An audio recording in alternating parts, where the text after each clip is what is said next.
నా పేరు షేక్ మహమ్మద్ రసూల్. మాది తిమ్మారెడ్డిపల్లి గ్రామం, ఉరుకుంటపాడు మండలం, నెల్లూరు జిల్లా. మాది 4 సభ్యుల కుటుంబము.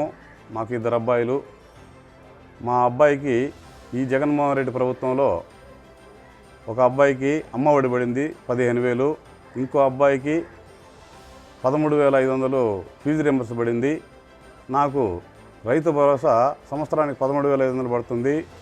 మా ఇంట్లో ఆడవాళ్ళకి ఆసరా పథకం కింద 90,000 లోన్ తీసుకున్నారు. అది మాకు రుణమాఫీ కింద సంవత్సరానికి 16,000 చిల్లర పడుతూ ఉంది. ఈ డబ్బు వల్ల మా కుటుంబానికి ఎంతో ఉపయోగకరంగా ఉంది. ఇట్లా పిల్లలకి బట్టలు గిట్టలు తీసుకోవడం. మాకు వ్యవసాయ కుటుంబం మాది. మాకు వ్యవసాయానికి అన్ని ఖర్చులకి, మందులకి, అన్నిటికీ పనికి వస్తూ ఉంది. కాబట్టి ఇదే